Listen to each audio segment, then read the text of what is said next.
Hello, I am Xarkun, and this is World of Warships Legends. On the screen here you see my build for a level 11 Lev Galler, or Galler. He is the commander that I will be using on the Tier 7 Russian battleship Vladivostok.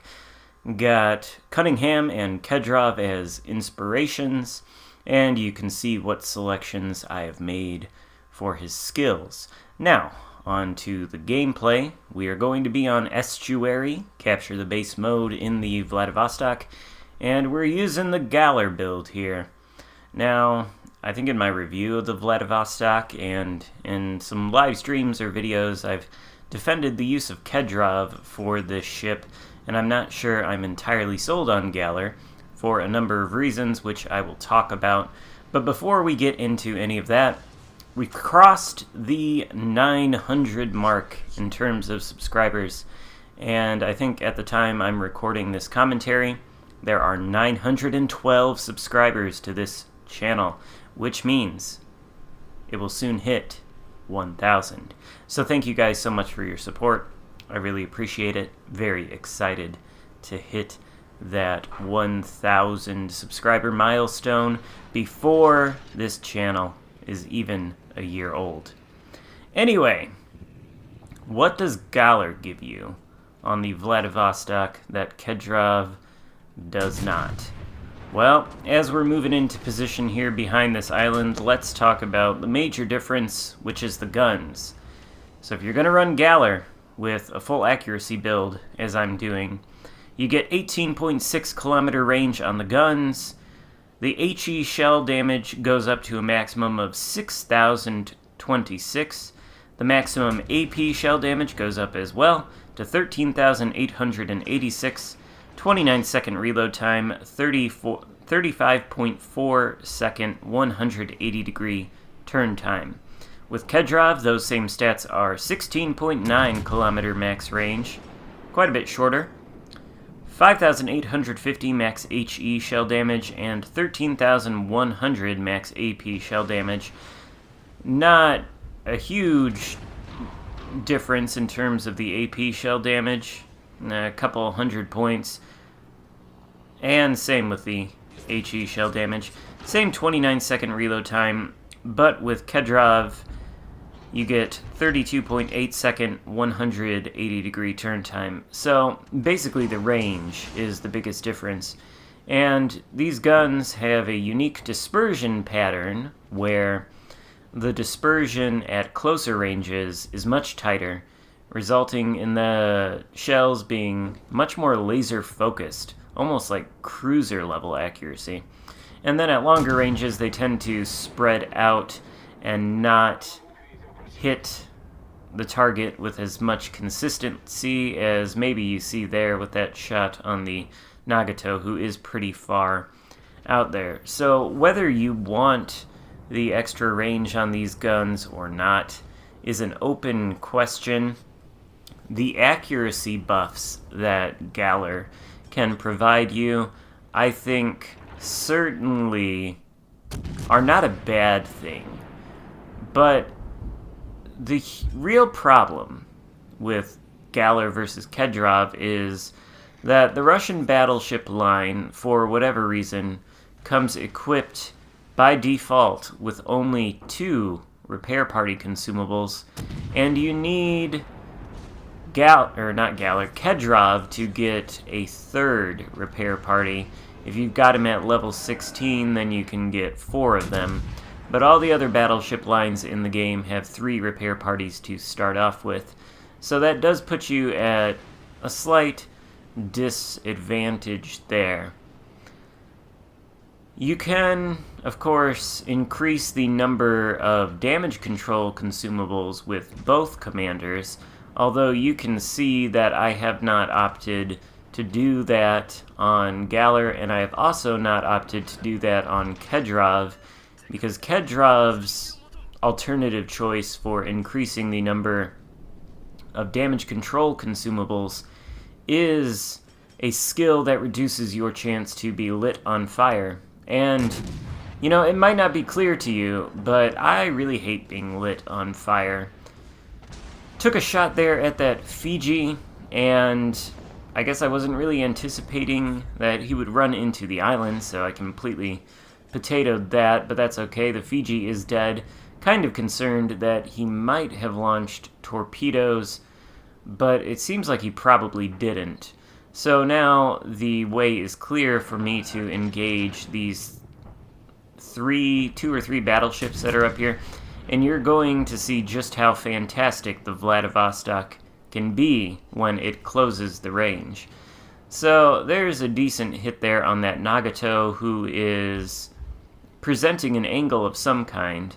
An angle that is not going to probably allow me to citadel him, but I am going to be able to get some okay AP shell penetration damage. And, as we move closer, we're kind of trying to flank him here, see what we can do. And you can see the grouping on these shells as they go for the Nagato much tighter the closer you get to it.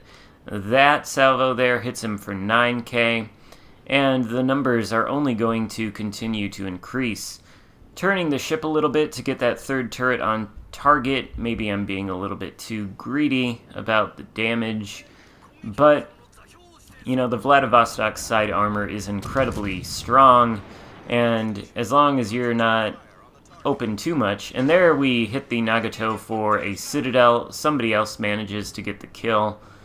We're up to 53,000 damage, and you can see the punching power of these guns when they are super accurate and at close range. The Alabama is turning to expose his broadside for reasons unknown to me. I'm not sure why he picked this moment.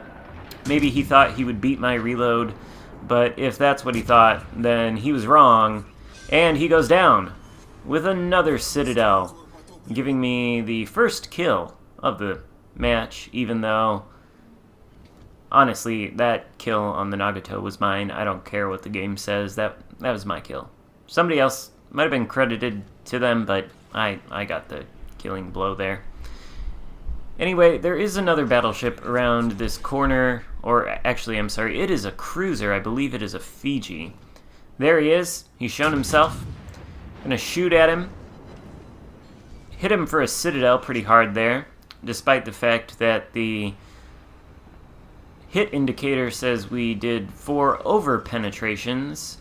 Not exactly sure how the physics on that works, but I guess it's a thing. The Fiji launched torpedoes, but we were able to dodge them, and the Fiji goes down.